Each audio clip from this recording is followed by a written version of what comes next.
on March 1945.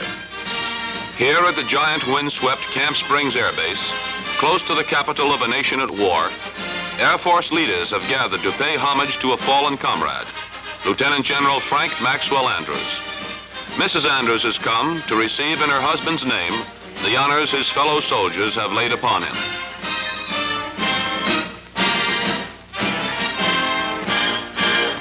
Colonel Boyd, commander of the base, initiates the ceremonies. At this time, I present the Deputy Commander of the Army Air Forces and the Chief of the Air Staff, who will deliver the dedication address and who will present Mrs. Andrews with the Air Medal. Ladies and gentlemen, Lieutenant General Barney M. Giles.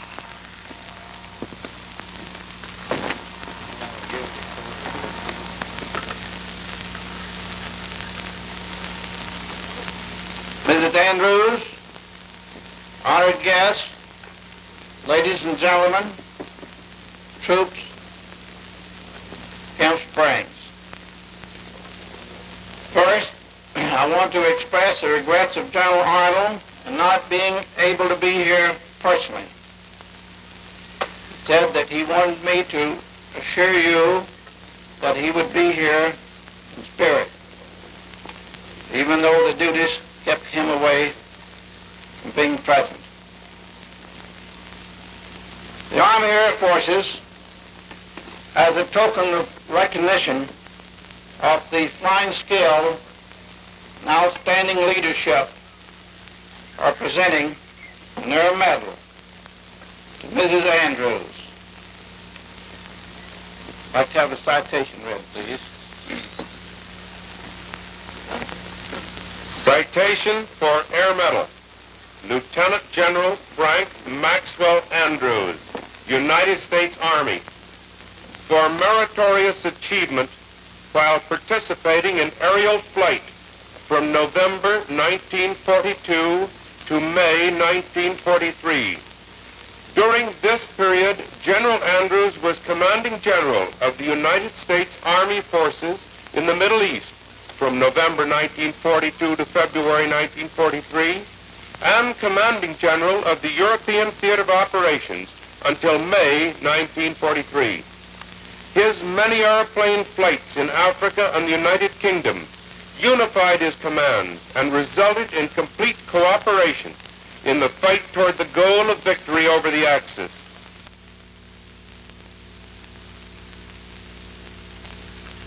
Mrs. Andrews accepts the Air Medal for General Andrews. General Giles proceeds with the dedication address. We are here today to dedicate this airfield to a man whose name will live forever in the traditions of the United States Army Air Forces, General Frank Maxwell Andrews. General Andrews always will be remembered as a great soldier. In the Air Forces, he will be remembered as a loyal friend and an inspired leader. I regret deeply that he cannot witness the realization of the things he dreamed of and fought for during more than a quarter of a century. In February 1943, he was named Commanding General of United States Forces in the European Theater of Operations.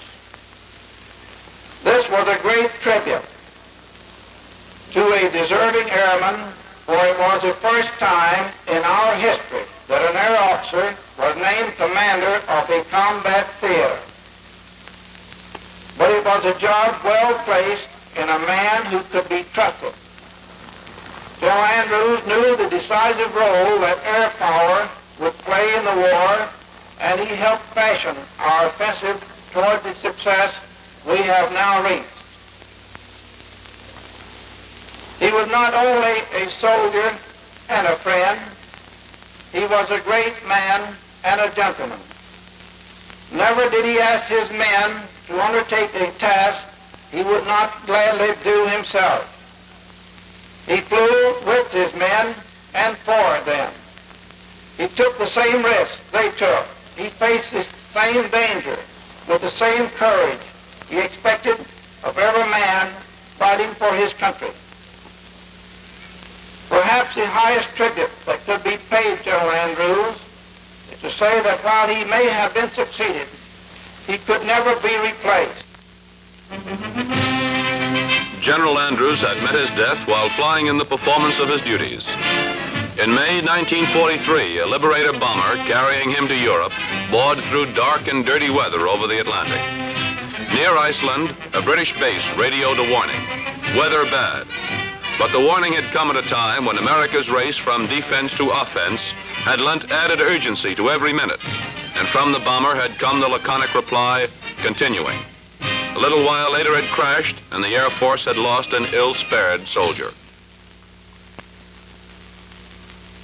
General Giles, honored guests, ladies and gentlemen, more than words can possibly describe, I am grateful and proud to be the recipient of these honors for the memory of my late husband. I know how pleased General Andrews would have been to receive this tribute, how he would have appreciated the award of the Air Medal, how his heart would have warmed at the use of his name to designate this great Army Air Base at the nation's capital, and how he would have thrilled at this dedication ceremony today. As such a representative, I'll now dedicate Andrews Field to the glory of the Army Air Forces.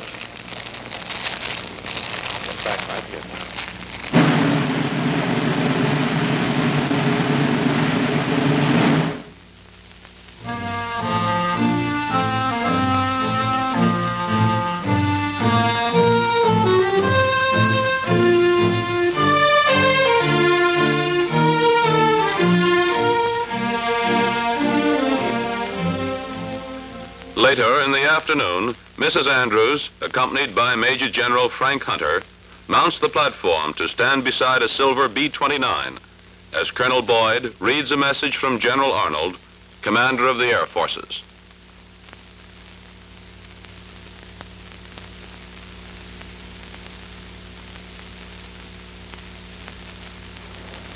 I shall now read a message from General Arnold to Lieutenant Powell, the captain of this B-29.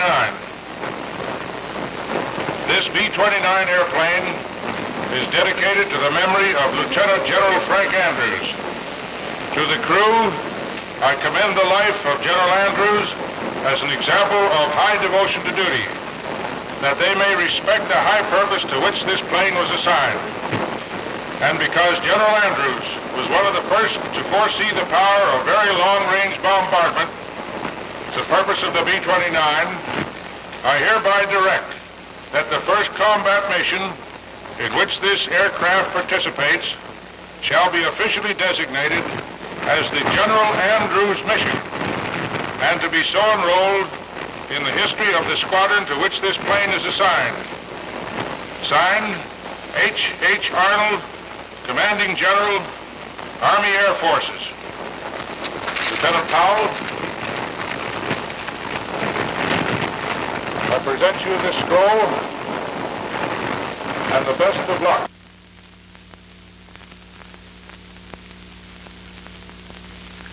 Mrs. Andrews dedicates the B-29. Again, it is my privilege to represent my husband in receiving this honor for him.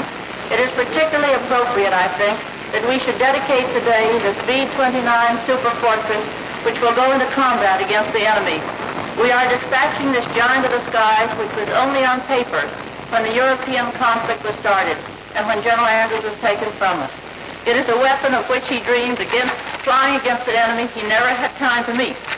To me, it gives the general a part in the Pacific-Asiatic War and in the second victory, which we know will be ours.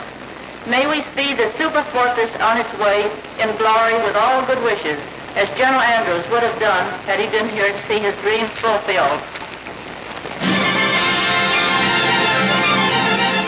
In a few moments, the Super Fort will wing toward the Pacific. In a few days, half a world's distance will lie between it and Andrews Field.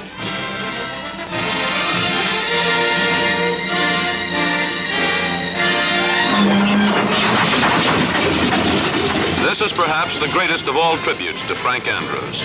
From this field, dedicated to his achievements, a giant silver bomber is flying to take its place in the Air Force team, to bear his name into combat against the enemy, against the forces of evil, and for the greater glory of the Air Force, to which he devoted and finally gave his life.